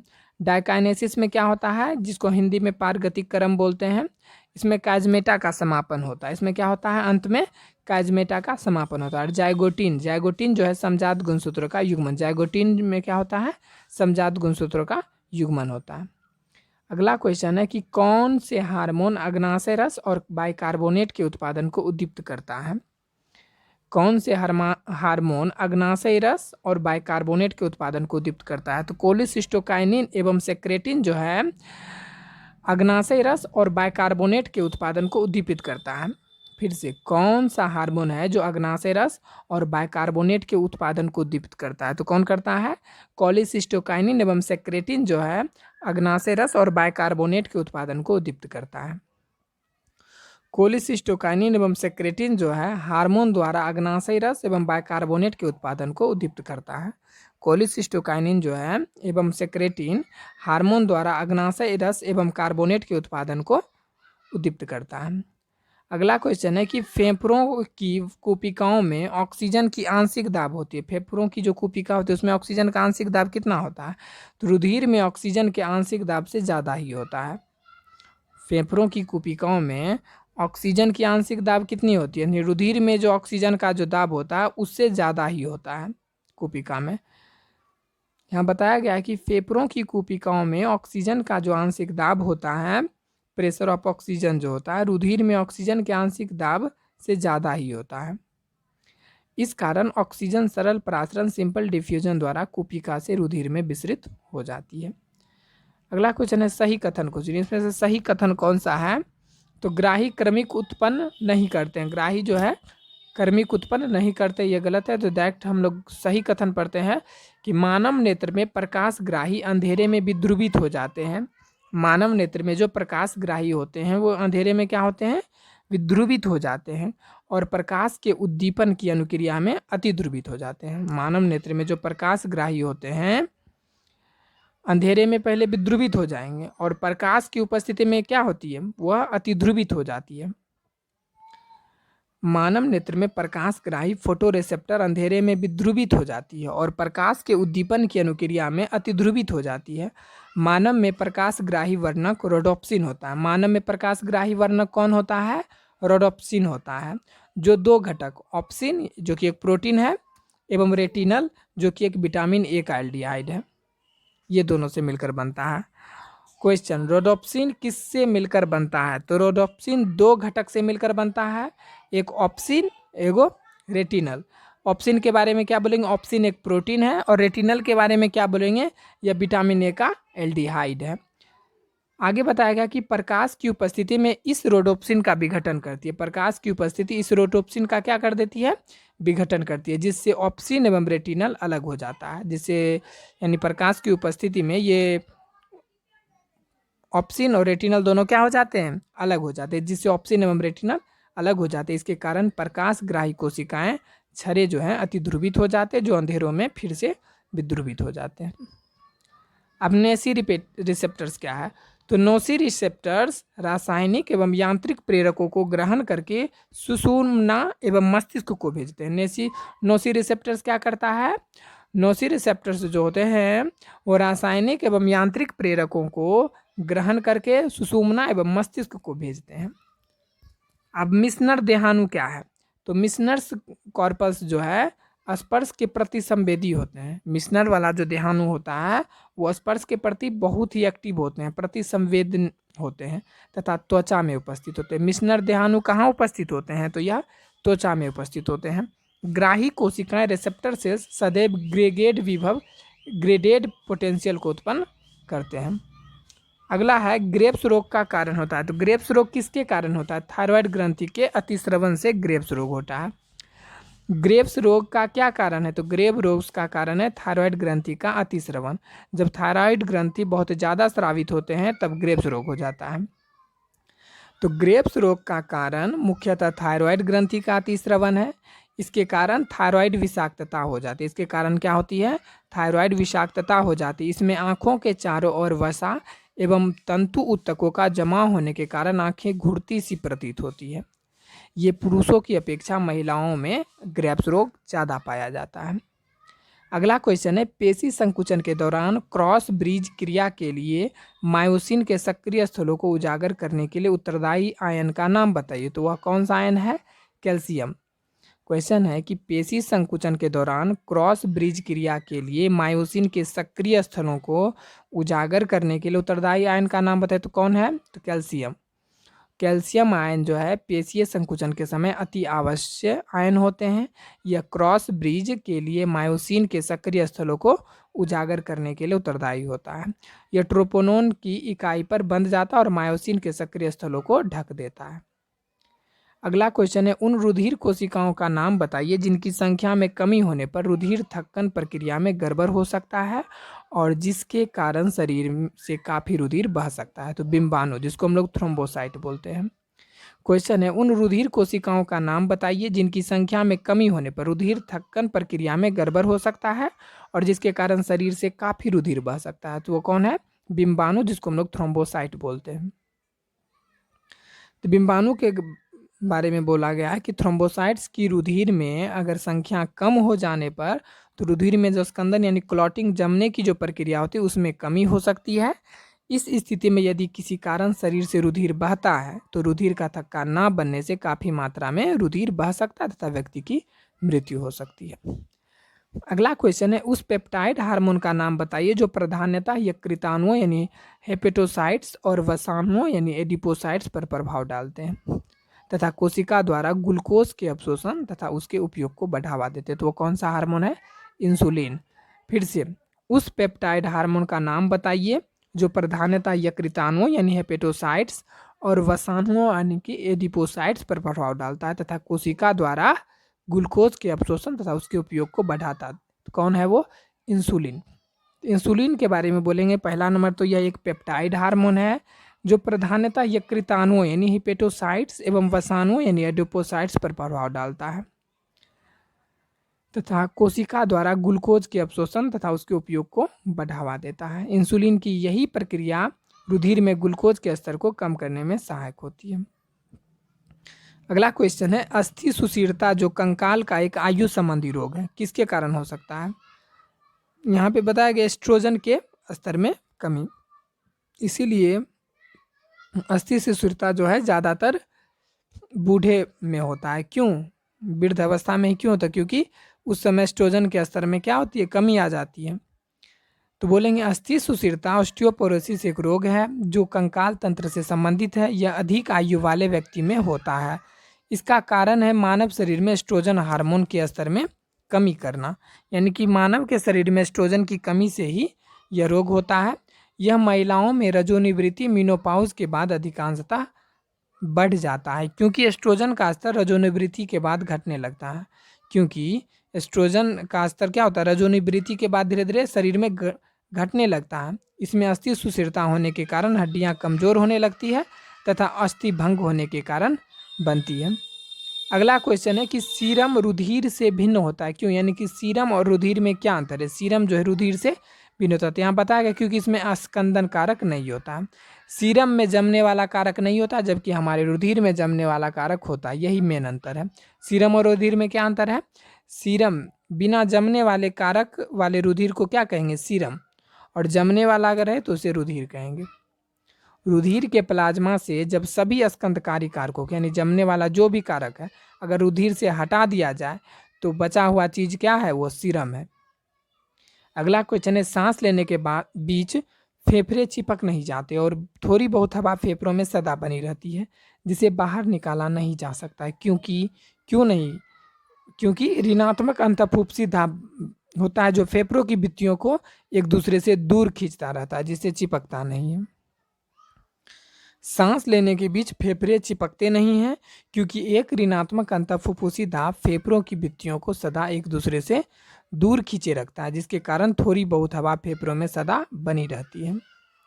अगला क्वेश्चन है कि पश्च पिट्यूटरी ग्रंथि वास्तविक अंतःस्रावी ग्रंथि नहीं होती है। क्यों?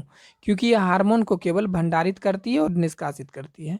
पश्च पिट्यूटरी ग्रंथि जो होती है वो वास्तविक अंतःस्रावी ग्रंथि नहीं होती। क्यों? क्योंकि यह हार्मोन को केवल भंडारित करती है और निष्कासित नहीं करती है। इसीलिए पिट्यूटरी ग्रंथि को वास्तविक अंतःस्रावी ग्रंथि नहीं कहते हैं। पश्च पिट्यूटरी ग्रंथि वास्तविक अंतःस्रावी ग्रंथि इसीलिए नहीं है क्योंकि यह हार्मोन का केवल क्या करता है, सिर्फ भंडारण करता है एवं उनका निष्कासन करता है। ये हार्मोन वेसोप्रोसिन एवं ऑक्सीटोसिन है।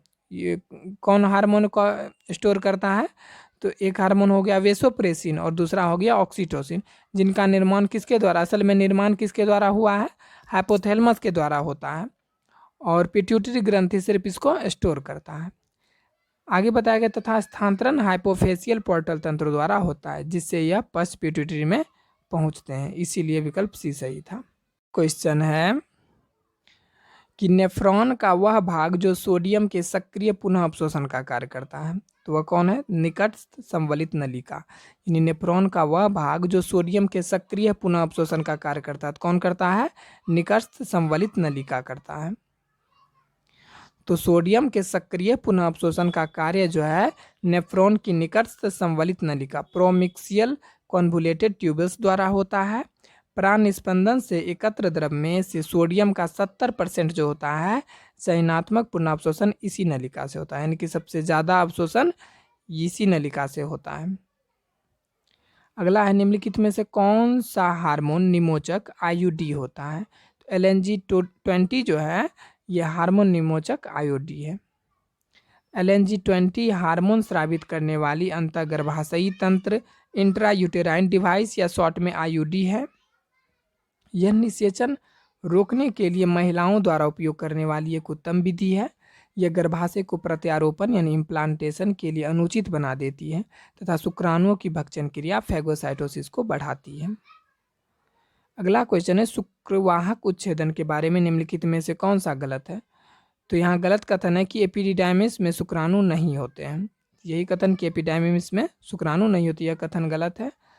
बाकी शुक्रवाहक उच्छेदन के बारे में बताया गया कि अनुत्क्रमणी बंध्यता और वीर्य में शुक्राणु नहीं होते हैं। जब शुक्रवाहक उच्छेदन हो जाता है तो वीर्य में शुक्राणु नहीं होते, ये भी सही है। और डी में बताया गया कि शुक्रवाहक को काटकर बांध दिया जाता है, तो ये भी बात सही है।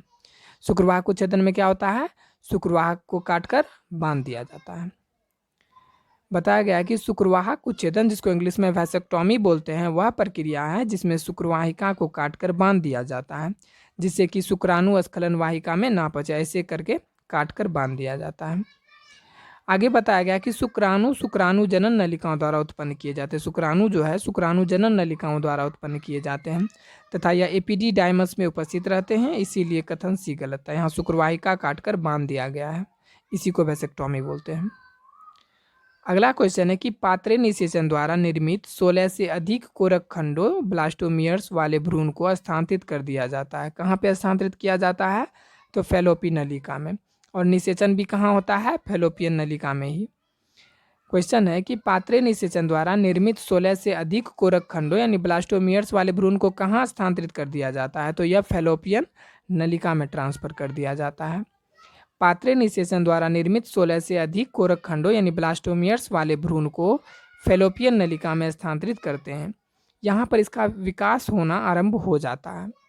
इसके बारे में और बताया गया है कि जिन स्त्रियों में गर्भधारण की समस्या जटिल होती है वहाँ गर्भाशयी स्थानांतरण किया जाता है, जिसमें भ्रूण को क्या करता है, 8 ब्लास्टोमियर से अधिक अवस्था में फैलोपियन नलिका में स्थानांतरित कर दिया जाता है। इस प्रकार महिलाओं में गर्भ न धारण कर पाने की समस्या का भी समाधान हो जाता है। अगला क्वेश्चन है निम्न में से कौन सा शुक्राणुओं के परिवहन के पथ को सही रूप से बताता है, तो पहले वृषण जालिका से होता है। वृषण जालिका से अपवाही वाहिकाएं में आता है और अपवाहिका वाहिनी में से फिर एपिडिडाइमस में और एपिडिडाइमस से लास्ट में शुक्रवाहक में। तो वृषण जालिका से शुक्रवाहक, शुक्रवाहक से अपवाही नलिका और अपवाही नलिका से एपिडिडाइमस। तो इसके बारे में बताया गया है कि शुक्राणु जनन नलिकाओं सेमनीफेरस ट्यूबल्स में निर्मित होते हैं। शुक्राणु कहाँ पे, शुक्राणु जनन नलिका यानी कि सेमनीफेरस ट्यूबल्स में निर्मित होते हैं। ये नलिकाएं वृषण जालिका से जुड़ी होती है। ये नलिकाएं कहाँ से जुड़ी होती है, वृषण जालिका से जुड़ी होती है तथा शुक्राणु और परिपक्व अवस्था में कुछ समय के लिए इसमें रहते हैं। यहाँ से इनका स्थानांतरण शुक्रवाहक में होता है, जहाँ से यह अपवाही नलिकाओं द्वारा एपिडिडाइमिस से होते हुए स्खलन वाहिनी यानी सेमिनल वेसल्स में एकत्र होते हैं। अगला क्वेश्चन है 1 को 2 से मिलाइए। मॉस प्यूबिस में क्या होता है? तो यहाँ एक्सप्लेन में बताया गया कि मॉस प्यूबिस में मादा बाह्य जननेंद्रिय जो होता है, यानी मादा बाह्य जननेंद्रिया के ऊपर वाले भाग को मॉस प्यूबिस कहते हैं। अब ग्वाहर क्या है? तो ग्वाहर जो है ग्राफी पुटक को ग्वाहर बोलते हैं। और ट्रैफेक्टाडम क्या है? ट्रैफेक्टाडम जो है वो भ्रूण बनना ट्रैफेक्टाडम है। और नेवेकर्ण क्या है? तो नेवेकर्ण जो है ये क्या है? शुक्राणु को नेवेकर्ण बोलते हैं। इसका एक्सप्लेन है कि मॉस प्यूबिस जो है मादा बाह्य जननेंद्रिया है। ग्वाहर क्या है? तो ग्वाहर ग्राफी पुटक है। ट्रोफेक्टोडम क्या है? तो यह भ्रूण बनना ट्रोफेक्टोडम है। और नेवेकर्ण क्या है? ये शुक्राणु का मतलब। तो कुछ हार्मोन जैसे HCG, HPL, एस्ट्रोजन, प्रोजेस्टेरोन कहाँ उत्पन्न होते हैं? तो यह कहाँ होते हैं उत्पन्न? अपरा में। तो क्वेश्चन कि अपरा द्वारा कौन कौन से हार्मोन रिलीज होते हैं? HCG, HPL, एस्ट्रोजन और प्रोजेस्टेरोन। हार्मोन जैसे कि HCG, एस्ट्रोजन, प्रोजेस्टेरोन आदि अपरा प्लासेंटा से उत्पन्न होते हैं।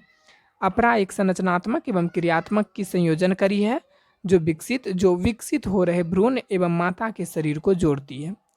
अपरा में उपस्थित 4 झिल्लियों में से सबसे आंतरिक झिल्ली एमनियन कहलाती है। अपरा में उपस्थित 4 झिल्लियों में सबसे अंदर वाला झिल्ली क्या कहलाता है? तो एमनियन कहलाता है। नाभि रज्जु यानी अम्बिलिकल कॉर्ड द्वारा गर्भ का उदर अपरा से जुड़ा रहता है, जिसके द्वारा भ्रूण को पोषण पहुंचता है तथा उत्सर्जी पदार्थ माता के शरीर में उत्सर्जन के लिए निकाल दिए जाते हैं।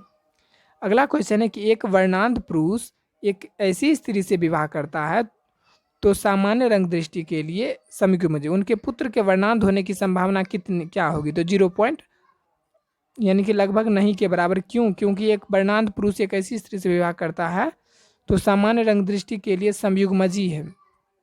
यहाँ मतलब कि उसके बच्चे में पुत्र में वर्णांध होने की संभावना नहीं के बराबर होगी। यहाँ बताया गया एक्सप्लेन करके देखिए। यदि वर्णांध पुरुष का विवाह एक संयुग्मकी सामान्य स्त्री से कर दिया तो उसके पुत्र का वर्णांध होने की संभावना नहीं के बराबर होती है। वर्णांधता एक लिंग सहलगन और प्रभावी लक्षण है जिसके होने से रोगी जो है लाल एवं हरे रंग में अंतर नहीं कर पाता है। महिलाओं में वर्णांधता तब दृश्य होती है जब दोनों लिंग गुणसूत्र यानी एक्सोप्सी और अप्रभावी जीन के लिए जाते, यानी कि दोनों के दोनों अगर हो। पुरुष में एक अप्रभावी जीन, क्योंकि एक अप्रभावी है और एक्सोप्सी जो है ये प्रभावी हो के होने पर भी वर्णांधता दृश्य हो जाती है। अगर इसका एक भी एक्सोप्सी अगर खराब है तो इससे वर्णांधता हो जाएगा। और महिला में क्या होगा? दोनों को दोनों खराब होना होगा, यानी एक्सोप्सी और दूसरा को भी एक्सोप्सी होना चाहिए, तभी महिला में यह हो सकता है। क्योंकि वाय गुणसूत्र रंग दृश्य को जीन को नहीं लेता है। यह रोग क्रिस क्रॉस वंशानुक्रम प्रदर्शित करता है, जैसे कि सामान्य मादा महिला ये XX है और वर्णांध पुरुष है जिसमें एक जो है एक्सोप्सी है और एक वाय है। और इसे एक पनेटवर्ग वाहक मादा पुत्री और सामान्य, यानी कि जैसे कि पहला डब्बा में XXC है तो ये वाहक मादा है, यानी कि है वाहक है ये। और दूसरा डब्बा देख रहे हैं तो इसमें XY है। और नीचे से पहला डब्बा देख रहे हैं तो XX ये वाहक मादा है और यहाँ पे XY फिर ठीक है। तो इसलिए विकल्प B सही था, क्योंकि पुत्रों की वर्णांध होने की संभावना नहीं के बराबर होती है। अगला क्वेश्चन है कि आनुवांशिक विचलन यानी अपवाह कहाँ होता है? तो यह छोटी विलगित समष्टि में होता है। आनुवांशिक विचलन अपवाह कहाँ होता है? तो यह छोटी विलगित समष्टि में होता है। जीनी अपवहन यानी जेनेटिक ड्रिफ्ट, जीनी अपवहन की संकल्पना किसने दी थी? हार्डी विनवर्ग ने दी थी। जीनी अपवहन यानी जेनेटिक ड्रिफ्ट, जीनी अपवहन की संकल्पना किसने दी थी? हार्डी विनवर्ग ने दी थी। किसी समष्टि के विभिन्न सदस्यों की प्रजनन दर से विभिन्नता के कारण जीव जातियों की छोटी छोटी आबादियों में पीढ़ी दर पीढ़ी सारे एलील जोड़ों की आवृत्ति का प्रसारण समान नहीं रह पाता। कुछ एलीली जीनों के प्रसारण की संभावना अधिक तथा कुछ की कम होती है। इसे जीनी अपवहन कहते हैं। इसका प्रभाव एक पृथक एवं कम सदस्यों वाली जाति से सरलता से दिखता है। अगला क्वेश्चन है कि हार्डी विनवर्ग समीकरण में विषम युग्मकी व्यष्टि की प्रयाक्ता का निरूपण किससे होता है? तो बीच वाला से होता है, यानी कि 2pq से। किससे होता है? 2pq से। अगला बताया गया कि हार्डी विनवर्ग के सिद्धांत के अनुसार किसी जीव समुदाय में एलील की आवृत्ति स्थिर रहती है और पीढ़ी दर पीढ़ी नियत रहती है। इसे समीकरण से प्रदर्शित कर सकते हैं p² + 2pq + q² = 1, या फिर हम बोल सकते हैं p + q का होल स्क्वायर = 1, जहाँ p जो है समयुग्मजी प्रभावी जीनी रूप की आवृत्ति को प्रदर्शित करता है और 2pq जो है विषम युग्मकी की आवृत्ति को प्रदर्शित करता है और q² जो है ये भी समयुग्मजी और प्रभावी जीनी रूप की आवृत्ति को प्रदर्शित करता है, इसलिए विकल्प सी सही था। अगला क्वेश्चन है आदि मानव से अभिनव मानव तक मानव विकास का अनुक्रमिक क्रम बताइए। तो यहाँ बताया कि सबसे पहले था रामापिथेकस, रामापिथेकस के बाद आया ऑस्ट्रेलोपिथेकस, ऑस्ट्रेलोपिथेकस के बाद आया होमो हेबिलस और होमो हेबिलस के बाद होमो इरेक्टस। यहाँ बताया गया रामापिथेकस के जीवाश्म की खोज सर्वप्रथम एडवर्ड लेविस ने भारत के शिवालिक पर्वत श्रृंखला से की थी। रामापिथेकस की जीवाश्म की खोज किसने की थी? तो एडवर्ड लेविस ने की थी। कहाँ की थी? भारत के शिवालिक पर्वत श्रृंखला से की थी। ये जैव विकास के प्लाओसीन युग में लगभग 14 से 15 अरब वर्ष पूर्व हुआ करते थे। ये जो है जैव विकास के प्लाओसीन युग में लगभग कितने 14 से 15 अरब वर्ष पूर्व हुआ करते थे। ऑस्ट्रेलोपिथेकस अफ्रीका की चट्टानों में प्लाओसीन युग में रहते थे। ऑस्ट्रेलोपिथेकस जो है अफ्रीका के चट्टानों में प्लाओसीन युग में रहते थे। ये प्रथम कपि मानव थे, इन्हें मानव का आदि पूर्वज कहा जाता है। ये पहला कपि मानव थे, ऑस्ट्रेलोपिथेकस जो थे ये पहला कपि मानव थे, इन्हें मानव का आदि पूर्वज कहा जाता है। क्वेश्चन, मानव का आदि पूर्वज किसे कहा जाता है? तो ऑस्ट्रेलोपिथेकस को कहा जाता है। आगे बताया गया है होमो हेबिलस पूर्वी अफ्रीका में 2 अरब वर्ष पूर्व प्लाओसीन युग में उपस्थित थे। ये मानव के प्रथम पूर्वज थे, ये मानव के प्रथम पूर्वज थे जिन्होंने हथियारों का निर्माण किया था। क्वेश्चन, पहला आदि मानव कौन था जो हथियारों का निर्माण किया था? तो वो है होमो हेबिलस। कौन था वो? होमो हेबिलस। आगे होमो इरेक्टस के बारे में बताया गया। होमो इरेक्टस ये मानव 1.5 अरब वर्ष पूर्व पृथ्वी पर विकसित हुए। इनके कपाल की गुहा का आयतन 800 से 1300 सीसी था, इसलिए मानव विकास का क्रम इस प्रकार बोल सकते हैं। पहले रामापिथिकस, फिर ऑस्ट्रेलोपिथेकस, फिर होमो हेबिलस, फिर होमो इरेक्टस। अगला क्वेश्चन है निम्नलिखित में से कौन सा जीवन की उत्पत्ति में घटनाओं का सही अनुक्रमण है? यहाँ बताया गया है पहले कार्बनिक मोनोमरों का संश्लेषण हुआ था, फिर कार्बनिक पॉलीमरों का संश्लेषण हुआ, फिर आदिजीवी का निर्माण हुआ और अंत में डीएनए पर आधारित आनुवंशिक तंत्रों का निर्माण हुआ। फिर से पहले क्या हुआ था? कार्बनिक मोनोमरों का निर्माण एक एक करके, फिर उसी से पॉलीमर का निर्माण हुआ और फिर आदिजीव का निर्माण हुआ और अंत में डीएनए पर आधारित आनुवंशिक तंत्रों का निर्माण हुआ। तो जैव विकास का सही क्रम बताया गया कि पहले कार्बनिक मोनोमरों का संश्लेषण हुआ, फिर उसी से कार्बनिक पॉलीमरों का संश्लेषण हुआ, आदिजीवी का निर्माण हुआ और डीएनए पर आधारित आनुवंशिक तंत्रों का फिर निर्माण हुआ। अगला क्वेश्चन है कि किसी अणु में जो आनुवंशिक पदार्थ के रूप में कार्य कर सकता है, नीचे दिए गए किस विशेषक के अतिरिक्त अन्य सभी विशेषक अवश्य होने चाहिए? तो मतलब इसे संरचनात्मक रूप से और रासायनिक रूप से अस्थिर होना चाहिए। तो यह कथन गलत है, जबकि इसे संरचनात्मक और रासायनिक रूप से एकदम स्टेबल होना चाहिए, बदलना नहीं चाहिए। जो सही है वो याद करेंगे कि आनुवंशिक पदार्थ होने के लिए क्या क्या होना चाहिए। तो पहली बात कि इसमें विकास के लिए आवश्यक मंद परिवर्तन के लिए अवसर होनी चाहिए, यानी कि थोड़ा थोड़ा चेंज होना चाहिए, यानी उत्परिवर्तन होना चाहिए, पहला कंडीशन। दूसरा, इसे मेंडलीय लक्षणों के रूप में स्वयं को अभिव्यक्त करने योग्य होना चाहिए। दूसरा क्या होना चाहिए? कि इसे स्वयं जो है मेंडलीय लक्षणों के रूप में अभिव्यक्त करने योग्य होना चाहिए। और तीसरा इसमें क्या, इसे अपनी प्रतिकृति उत्पन्न करने योग्य होना चाहिए, ये अपना डुप्लीकेट बना सके। बताया गया है कि एक रासायनिक एवं संरचना के दृष्टिकोण से अस्थायी एक अणु आनुवंशिक पदार्थ की तरह क्रिया कर सकता है। इसके लिए उस अणु को निम्नलिखित मानदंड पूरे करने होंगे। पहली बात कि वह प्रतिकृति के योग्य होना चाहिए। दूसरा कि वह रासायनिक एवं संरचना के दृष्टिकोण से अस्थायी होनी चाहिए। तीसरा बात कि उसमें धीमा उत्परिवर्तन होने की संभावना होना चाहिए, जैसे उत्परिवर्तन, और उसमें स्वयं को मेंडलीय गुणों से प्रदर्शित करने की योग्यता होनी चाहिए। अगला क्वेश्चन है कि डीएनए आधारित आरएनए पॉलीमरेज डीएनए के किस एक रज्जुक पर अनुलेखन का उत्प्रेरण करता है? तो किस पे करता है? टेम्पलेट रज्जुक पे। क्या क्वेश्चन है कि डीएनए आधारित आरएनए पॉलीमरेज डीएनए के किस एक रज्जुक पर अनुलेखन का उत्प्रेरण करता है? तो यह टेम्पलेट रज्जुक पर उत्प्रेरण करता है। जिस डीएनए सूत्र पर डीएनए आश्रित आरएनए पॉलीमरेज कैटालेज प्रतिलिपिकरण करता है वह सूत्र टेम्पलेट स्ट्रैंड कहलाता है। एक टेम्पलेट उस डीएनए के जो कि आरएनए पॉलीमरेज द्वारा सीधे सूचनाओं को व्याख्या करता है। यह सूचना आरएनए अणु में पुनः संग्रहित होती है। यह सूचना कहाँ? आरएनए अणु में पुनः संग्रहित होती है और केंद्रक के बाहर स्थानांतरण कोशिका द्रव्य में प्रोटीन संश्लेषण के लिए करता है। अगला क्वेश्चन है, अंतरा स्पीसीज संकरण में किसके बीच समागम कराया जाता है? तो अंतरा स्पीसीज संकरण में किसके बीच समागम कराया जाता है? तो यह दो अलग अलग संबंधित स्पीसीजों के बीच समागम कराया जाता है। अंतरजातीय संकर प्रक्रिया में दो विभिन्न एक ही जाति के बीच प्रजनन कराया जाता है, जिसमें दो विभिन्न लक्षण विपरीत लक्षणों का संयोजन होकर उच्च जाति का संकर जीव बन जाता है।